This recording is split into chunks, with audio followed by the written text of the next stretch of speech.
Gibbo. Welcome to Play On, mate. Welcome. Cheers, mate. Welcome to Cologne Brewery.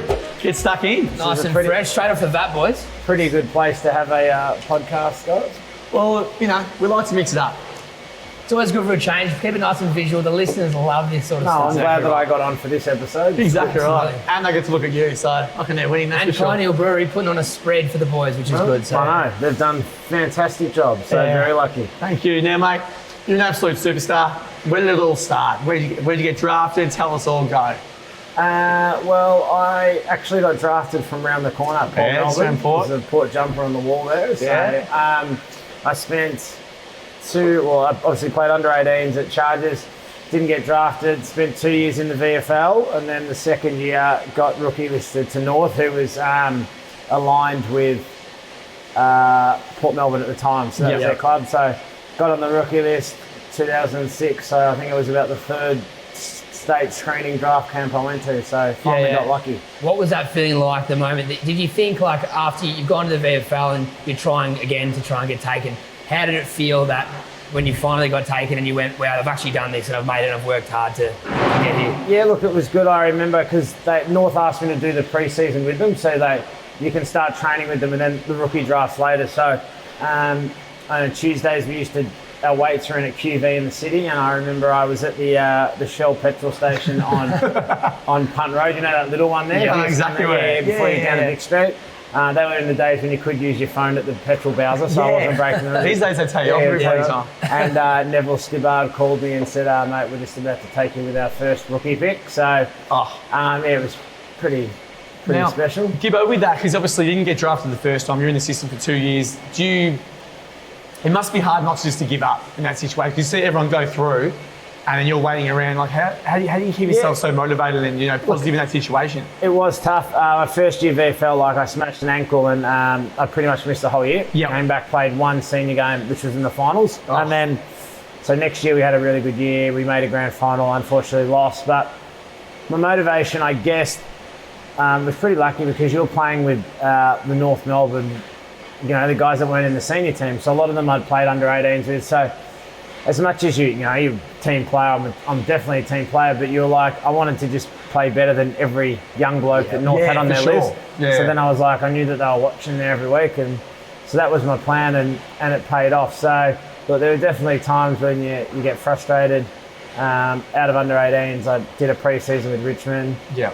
They chose to go with Kelvin Moore instead of me, so I missed out there. They're probably kicking themselves. Yeah, exactly right. They say there's no cameras on it. And then they were silly. And then, obviously the 2 years at Port. So, look, did it the long way, but well worth it. I think with the development as from 18 to 20, like you're saying, you spent an extra 2 years, still playing in the VFL. I mean, at least you get to come in that bigger bodied, have your first year in North with a bit more of that development from 18 to 20. You get that's when you start to really build your sort of physique out, and I guess you got a chance to play with some bigger bodies in the VFL too, which is probably going to be pretty handy coming into the system. Yeah, and it probably allows you, talk about your body growing and that. It probably allows a little bit of the mental side as well. Yeah, for sure. Probably wasn't the most switched on bloke. That was probably the biggest question.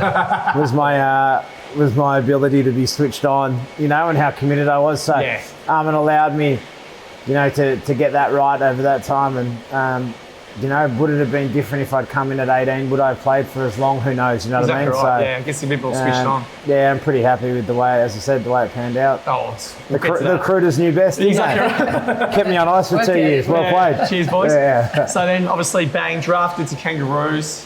How was that feeling? Was that just unbelievable? Look, it was unbelievable, but it was tough at the same time because when Port and North were aligned, and they had a rule 12-10, so there were 12 AFL guys, but 10 Port Melbourne players got to play in the senior team, and that was like a big driving card of Port getting guys that weren't drafted to the club. It's like, listen, it's not going to be like the other clubs where there might only be 4 VFL guys playing. We've got a rule, at least 10 of you get to play in the senior team each week.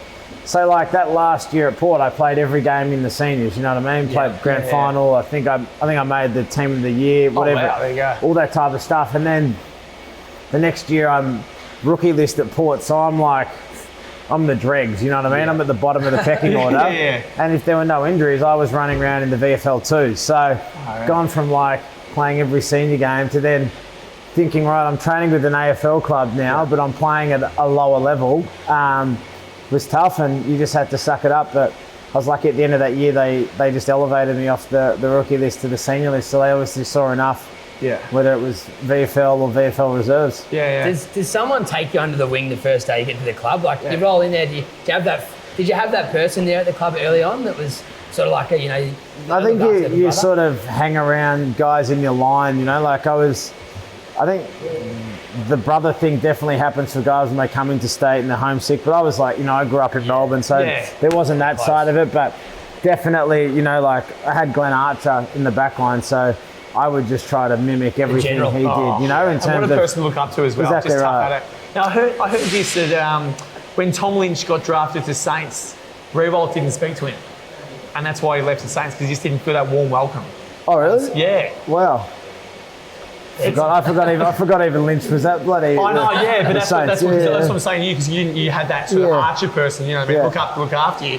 So I guess it's a big thing when you go into a club when you're probably, the top of your class in your footy club, and then you go into AFL, it just feels so real. And if you don't have that, support behind you, because obviously he's playing forward line, and he probably looked up to Riewoldt as well. He didn't have that sort of, mentor. It must have been hard, but it's good that you had Archie. That's for sure. And North Melbourne, it's really known as the family club. So, there's not a lot of big egos. Everyone sort of, looked after each other. So the progression and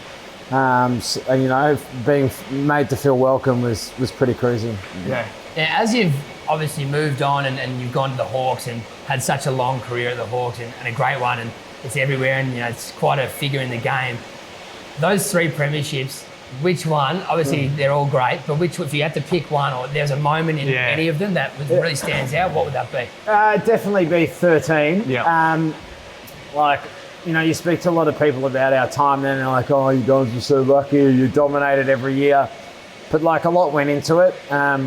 From when Hawthorn came to me at the end of 09, they just won a flag in 08.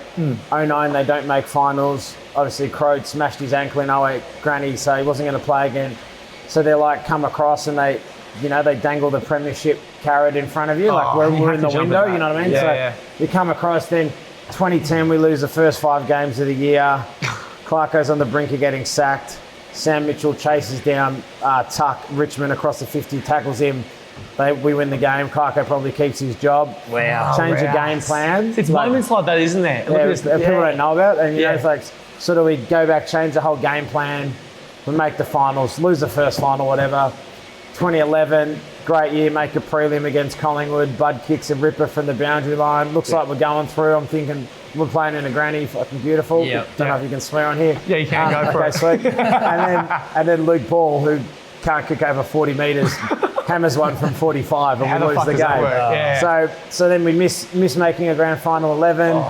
2012, you're like, shit, the guy's going to go to the well again, minor premiership, make the grand final, win every stat on the day except for the grand final, lose to the Swans. I knew that it was there. It's on and the then edge. you're just but you're thinking how do you feel? These guys have already won one in 08. How's the motivation? You know what I mean? Yeah, exactly right. Yeah. But then we go out 13 and again minor premiers, finish on top of the ladder, win the flag. I started crying on the field. So it was. At what moment did you know it was just signed, sealed, delivered? Nah, that one was pretty tight. Yeah, I know. But when you look at, do you look up at the clock at all, or you sort of just play? When the siren went on that one, I think that was when you relax. The other two were quite unique. You were running around in the last quarter and you were able to just take it all in, actually enjoy those last few minutes. Yeah, exactly. I remember someone let a goal in and I was going bunter and Hodgie was like, mate, relax, we're 40 points up. And I'm like, oh shit, you're right. So yeah, those two were very different. What's the nerves like on that day? Early on, do you? No, look, I don't think the nerves were that bad. Obviously, pretty lucky, played one the year before and losing one. It's more about managing your week. Because you got things like the grand final parade, all the media and stuff. You're on this massive high, and it's like, shit. How much do I embrace it, or do I have serious face on? You know what I mean? Game face from Wednesday. So I always used to love because you do this grand final parade, and you got hundreds of thousands of people cheering, and then afterwards we'd head back, and you'd go and do a training session at Waverley. and there'd be no one there, you know, like obviously all the fans are there all week, but no one would know we were doing this last training session. So there'd be like 2 people walking their dog around the oval. And so it just allowed you to come back down from the big high, just to make it normal, like to a normal game. But it's just about keeping stuff the same. Like I always used to eat at Hunky Dory's. Oh, okay. Nice. What was your go-to? Yeah, in Chapel Street the night before a game. Very good spot. And so people would see me the night before a granny, and they're like, "What are you doing here? You're playing a grand final tomorrow." I'm like, fish and chips. You know, I'm like, mate, this is my routine. This is where I eat every night before a game. So this is like all the time as well. That was your go-to. That was my go-to the night before a game. Just char grilled calamari, Greek salad. What did we ask? We asked Gorney what he had, and he couldn't. What did he say? He said something really random. Yeah, what was it? Oh, something like a salad or something. It was something just. It was something really odd, actually. I mean, we asked him about his preparation. He is pretty odd though. He did say, well, because that's the thing. We've asked this question before on, you know, what's your preparation like before games? Because some people say, some are really bizarre. I have to eat this, and that's just what I do. And others, they go, oh, whatever, I don't. I was crazy. Like at the start, I had rituals coming out of my arsehole. What sort of stuff were there? Like? Well, I used to drink 16 600ml Powerades before a game. 16? No way. Yeah. 16? When did that stop? Surely you're pissing out the colour blue. I was like, it was hilarious, and it sort of stopped about the second year at Hawthorn when we were travelling interstate. Yeah. And the fitness coach just sees me racking all these Powerades out of the room where we have dinner. He's like, "What are you doing?" I'm like, "I have a rule that I start if we're playing Saturday afternoon. I start like Friday at 5 p.m. and we just smash Powerades." It's not 5, it's 16. 16. And so like I had weird. You had to buy I'd buy 12 to start with, 4 orange. 4 blue, 4 yellow, all at Port Melbourne. I can't believe this. And then I'd have to go to another place to buy the last 4. Oh, and just in your car, just empty Gatorade. He's asking for a sponsorship. Sponsorship. I know, but they were with Gatorade, I think, in the AFL. I had so many weird ones. When I shaved my legs in the morning, I used to have to listen to Robbie Williams. No way. Yeah. So what song? Does it matter? Heaps of them. No, I just had a Robbie Williams playlist. And just shaving him. Something about Robbie just got you up and about. I don't know what it was, man. Like, it was weird. So I had some weird rituals. That is the best. Great. I love the Robbie Williams. I might have to try it for my game next Saturday. Exactly right. They're getting relegated, so don't worry. But I had so many where one stage I was seeing a psychologist during my career, and she's like, "You got to stop this because if we played bad, they just piled up more." And I'd start these rituals by Thursday. So I was doing the hoodoo dance from Thursday pretty much to when we played on Saturday. So. I had some weird pre-game routine. Almost like a Rafael Nadal sort of stuff. I was like, no, but that's what I was like. He's been told not to do it now, isn't he? He's got a time limit with everything. Yeah, but he still won't walk on the lines. Yeah. No, I was the same. Got there, the guys knew that they had to leave a certain amount of lollies for me. Had to get physio at this time. Had to be on the massage table right until Clarko called the meeting. Had to run out had to run out at a certain point, have a footy. Look, it must have worked because I was a weirdo. I did the trick, that's true. Now, grand final celebrations. There's got to be a good story in that three-peat. What have you got for us? What does a grand final celebration look like post game? Pretty much, you get the keys. You get the keys to the city. You can piss on a cop car and you can do whatever you want. No, it's like. No, we had a good time. A lot of it you can't talk about on the podcast. But funny story. So Taylor's best mates with Will Sparks. Oh yeah, Sparks. Tell the story. Wait for this. How the boys came in and he's a Collingwood man. Oh, but was it last grand final? Yeah, last one. Oh yeah, so this he was at. I think he was playing at Tram. That's right, and it must have been it'd be like the basement, 4 or 5 a.m. 6 a.m. Yeah, of course. And I think it was special. Oh, exactly right. I think it was Shuey and someone else. Was it Shuey and Beard. What's his goal name? kicker. Oh, Kennedy. Yeah. And they've rolled up to Will's gig and they got behind the decks. Will's a pies man, mad pies man. He loves it. Yeah, I've met him with the Stafford boys. Yeah, Will's caught him. Obviously, they just lost the granny, so he's dirty on it anyway. And he's sitting there going, I'm caught between a rock and a hard place because I love these blokes. They've come to my show and they've got the bloody Norma Smith and they're having the best time in life, but at the same time, deep down, I'm just like, I hate you blokes. But it's all in good fun. We had some good ones. I think, put it this way, Strats and I got a call saying it's time to pick up your cars from the MCG because they've been there. They've been there for a month and a half. Oh, wow. Yeah, when they were like, time picking you guys are taking the piss now. Wow. So, yeah. That's the best. We had good fun. So with Stratton being captain, is that one of the best things that's happened at Hawthorn, do you reckon? Yeah, he's a ripper, Strats. Yeah, he's one of the best blokes of all time. Haven't seen much in this year, we've just been busy doing our own things, but he was a defender. One of my backline buddies, he's a ripper. So he's a different cat. So It's one good for cat. the good, one for the good guys. Just so you know, you can be different and still be the big dog. Now with Hodgie also, obviously with Hodgie, how he's going to Brisbane Lions. Do you reckon he's been the difference out of that whole footy club? Because they've risen from... They've gone from nothing without, obviously, Hodgie's done a lot, and I'm not taking away from Hodgie, you know what I mean? Fags has gone up there with him, and, from what you hear, Fags has just changed the culture, not only from the playing group, but for the whole place. The way that you treat staff and, interact with people that sell memberships or merchandise, and that was something we really had at Hawthorn. That it's not culture. Just exactly, and it's not just like they say squads win premierships, not teams, but it's your whole footy club. You know what I mean? And I reckon Fags has started to instill that up there, and you can see the players are playing with belief. And obviously, Hodgie's been in the same program as Fags, and they can sort of push the same agenda. So they're doing a great job. Me and my mates have this. We have this. It's called the Reece Barella Medal because one of our mates passed away a few years ago.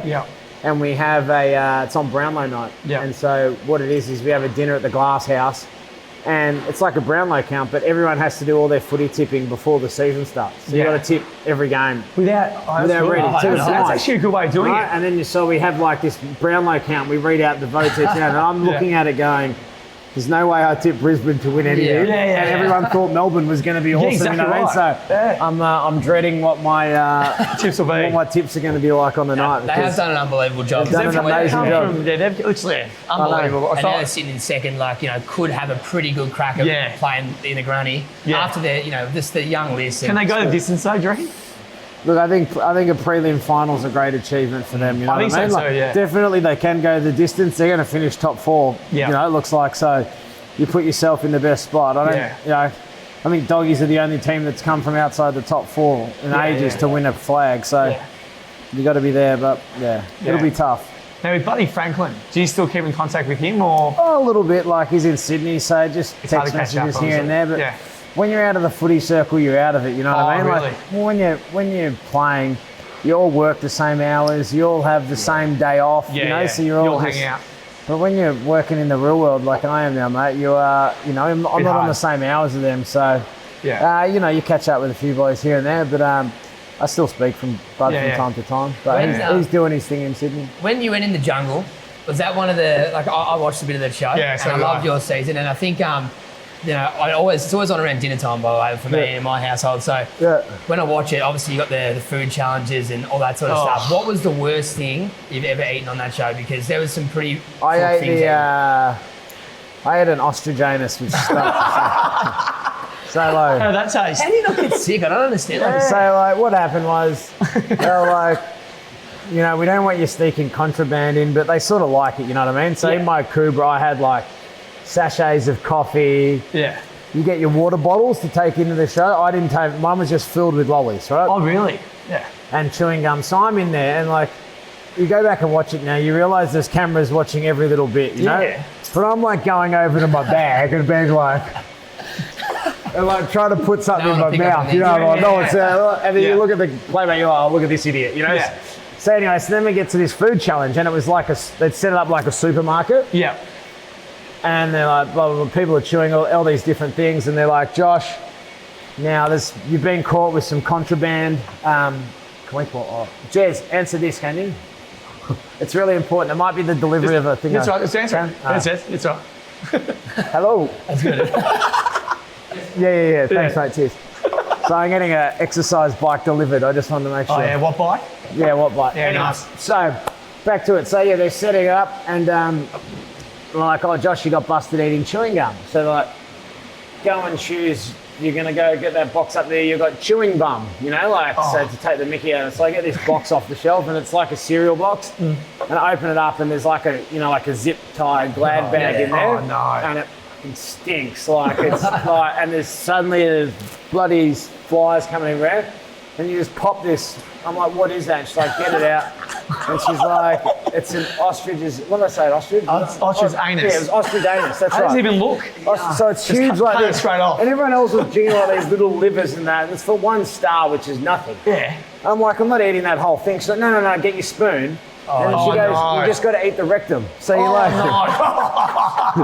so you go like this and just pop, like the rectum pops out. Yeah. And it's still got like hairs on it. And That is disgusting. And then the feathers, they popping out too. no feathers. That was So actually I pretty ate funny. that, then I ate some sort of testicles after How do you not that. you get nice. sick? Like, Well, it's funny because I like gag so bad. Yeah. So before every challenge, they've got like the producer of that challenge and they talk through what it's going to be doing. This is the game you're playing. You'll be awarded for stars. Yeah. This, if you don't do it.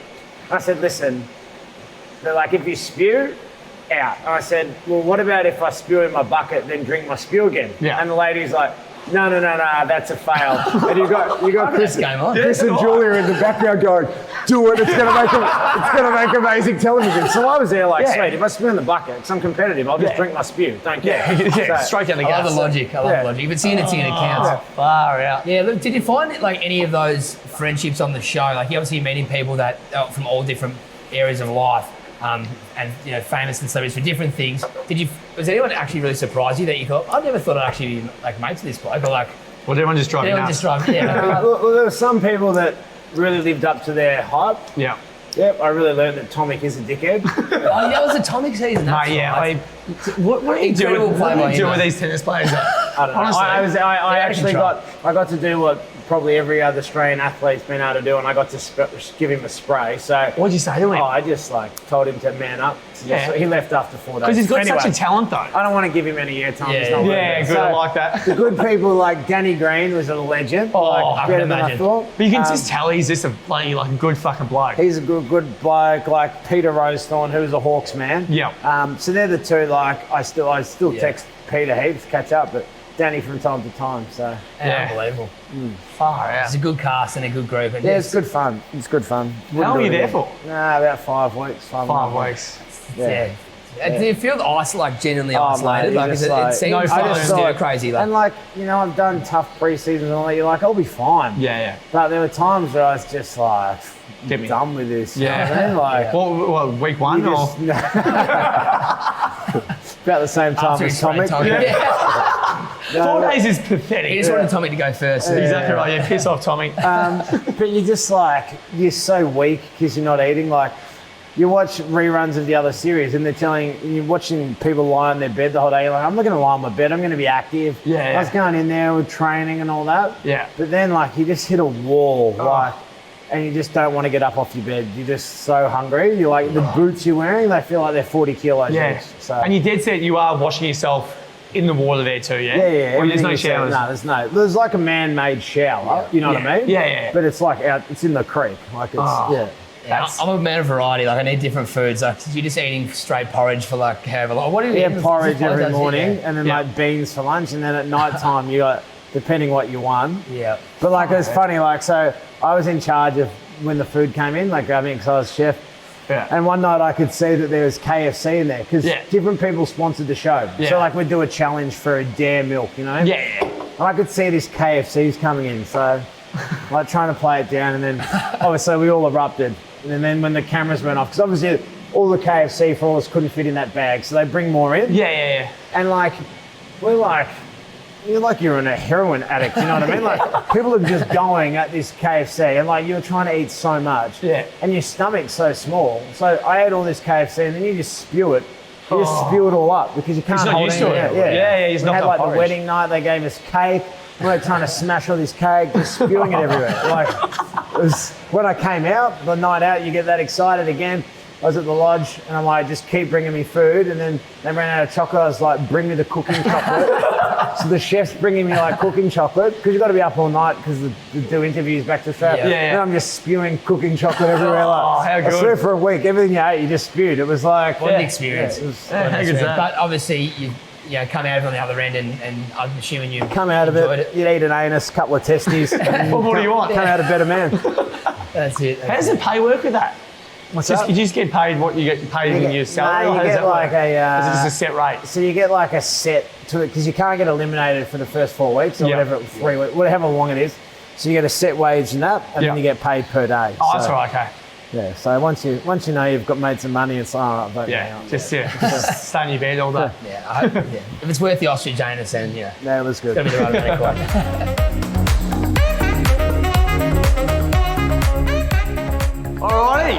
My on, welcome Jeremy Gleeson, the trainer of the superstars. Here he is. Cheers, boys. I don't know. How did you tee this up? What happened? I didn't even know you were coming. You've just somehow got just rocked up, has he? Suddenly appears a wild jazz.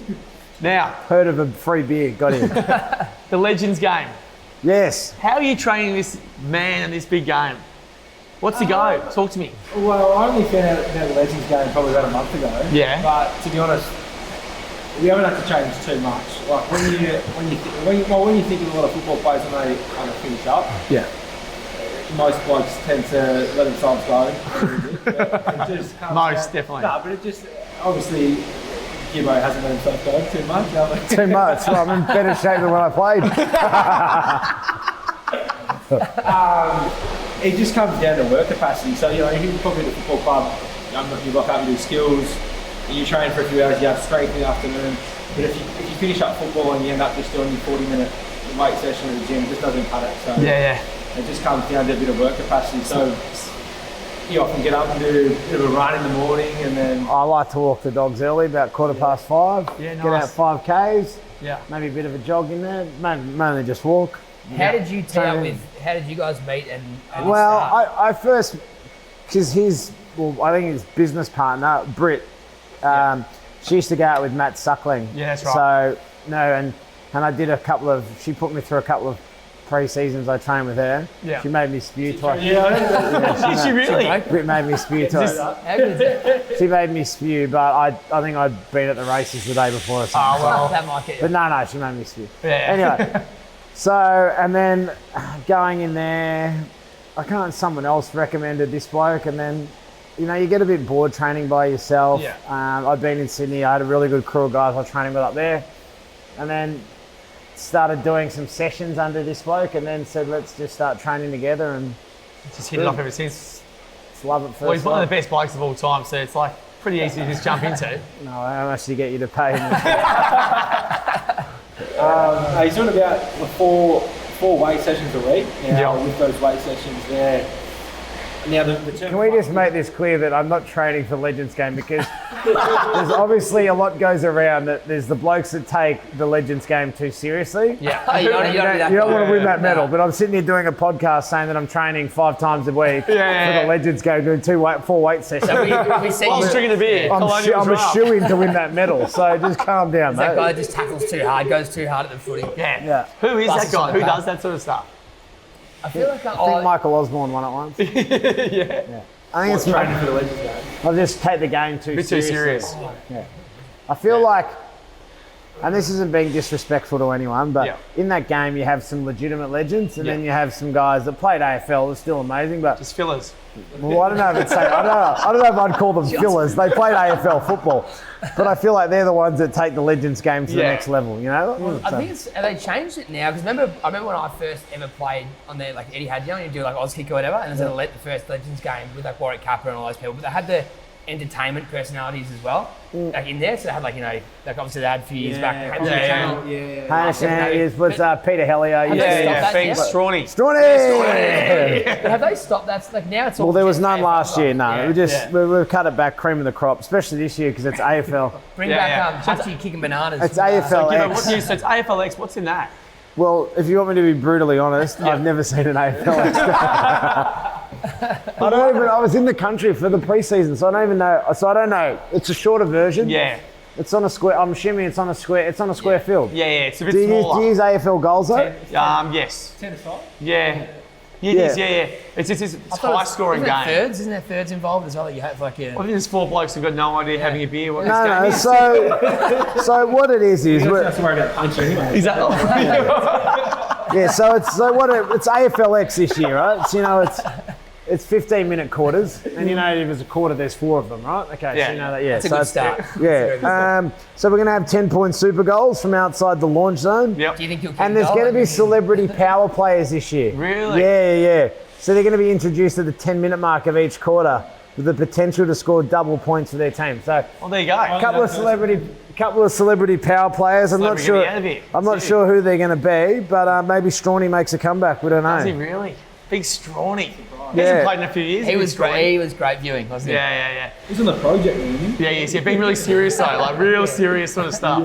So look, the Vicks have got a good team. Just Yeah. having a look. Kuda Feedy's. Who's in your team? Name him So out. our coach is Dermy. Yep. And captain is Brendan Favola. So they're going to really be pushing for airtime. The two of them. It's going to be a real absolutely. battle. Big time. So I've got Kuda, Bob Murphy, crowd favourite, Brad Johnson, Ben Dixon. Yep. Fev, as I said, Brent Harvey could still be playing I was AFL. about to say Brent Harvey will tear it up. We'll get Lingy to tag someone. Campbell Brown, he'll be wanting to put in a better performance last year because he got played on Jarman, kick goal of the year on him, took a hanger on him. So Daniel Hartford, Jared Waite, he's making his debut. Yep. Jimmy Vartel, myself, Matty Boyd is also making his debut. Nathan Lovett Murray, Ryan Crowley, and Travis Cloak and the little dirty Stevie Milne in the forward line. Still playing the tyre. Big still Millie. So yeah, it's always fun. It's good to see who's blown out, who hasn't. Yeah, exactly right. Now, Gib, are you still playing footy yourself? No, mate. Have you had a few offers? So they say come down. Yeah, for sure. extra I've had some offers. Whereabouts, roughly? Was names. down towards the Dalesford Hepburn region. They were pretty tight. Yeah. Big cash, obviously. No, just love of the game, mate. There's no brown paper bags involved. What are you talking about? Yeah. You know, just spreading the love of ex-AFL players around. So when you said you wanted to stop, you were done. I'm done. So I went and ended on a good note. I helped a mate. He coaches the under-16s at Blackburn. I went down the other week. Yeah. And that was the first. I just joined in the training in the end. That was the first kick I've probably had in a year. Since the last Legends go. So you know that's it. No more footy for Josh Gibson. Well, yeah, like I play this game, so I'm hoping the weights we do is enough legs that I don't tear a quad kicking the footy. Oh, pressure's on now. I know. So, if we see this we'll sniper see how come good out- he is. Exactly Yeah. right. We'll see how good his program is, isn't it? Yeah.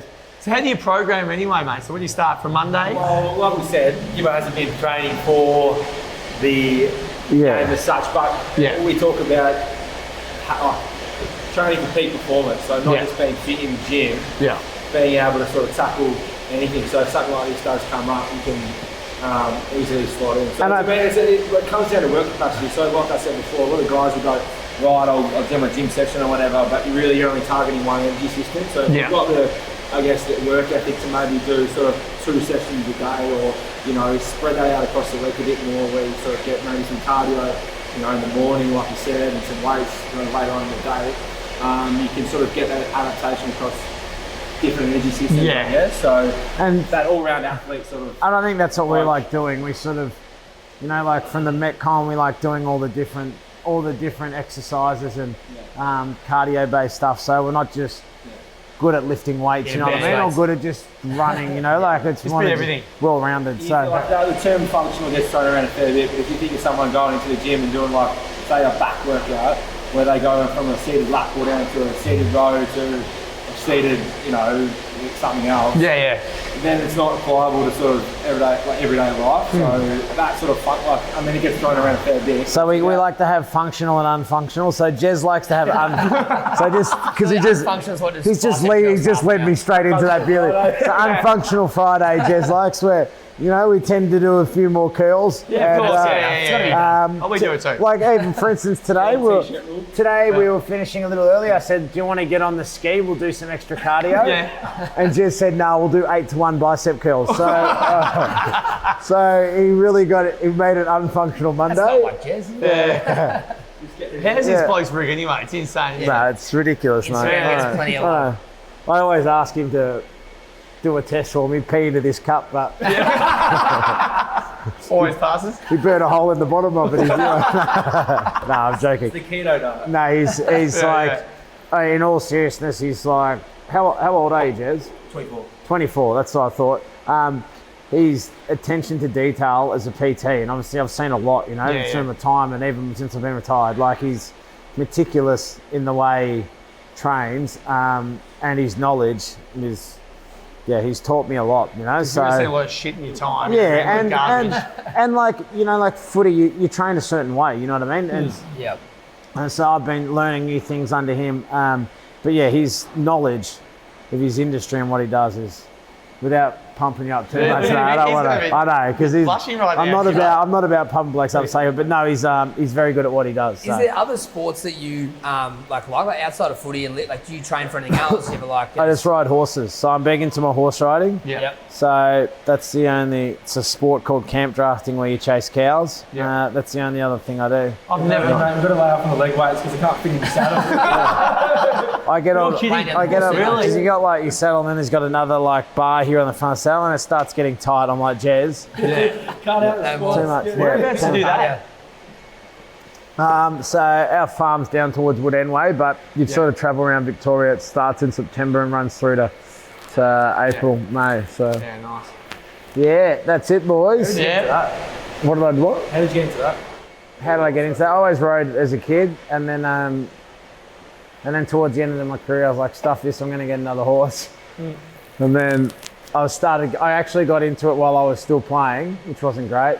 And I was competing in a draft one day, and I came fifth. So you get a ribbon, top 6 get a ribbon. So I got a ribbon, came fifth, was excited, got my check, opened it up, Bendigo Bank check, country thing, $8.60. Oh, huge.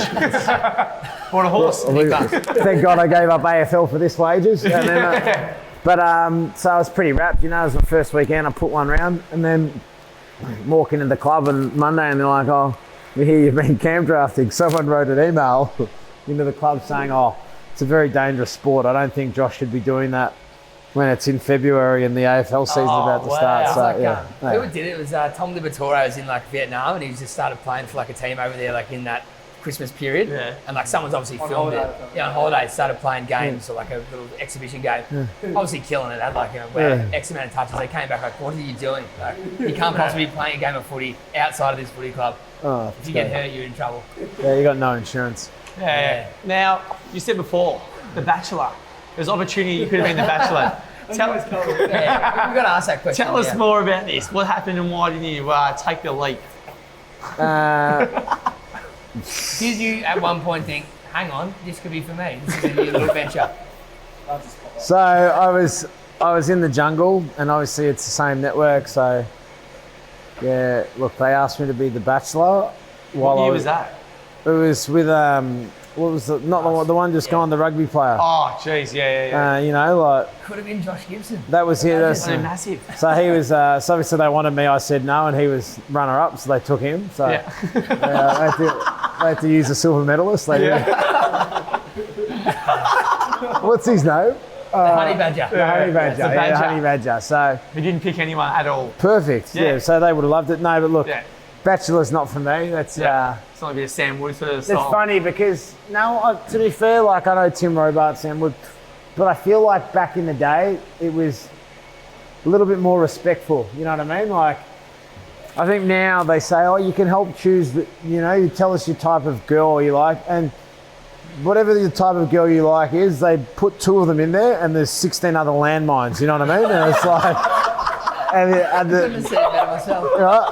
And whatsoever. No, seriously, and like it makes great viewing. You Yeah. know what I mean? But you have to question. It's a lot of like Exactly garbage, right. names You're to just go like through. Yeah. tiptoeing around the camp, waiting, boom, one other one goes by.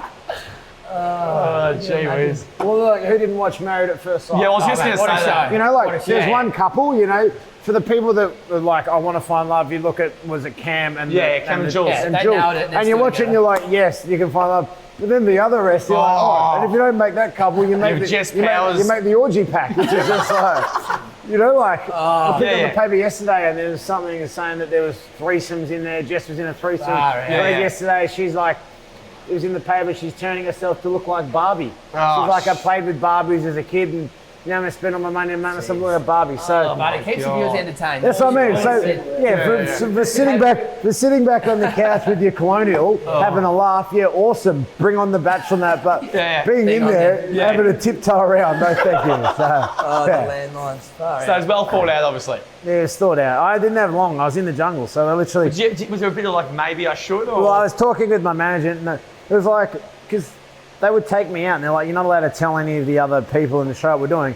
And they take me out and they give me like an old little Nokia 5110, you know, like old with school. no time on it, no nothing. Still got No, snake. it couldn't even have snakes. So I'm out there and I was like allowed to make a phone call to my manager a few days to decide what we're going to do. Yeah.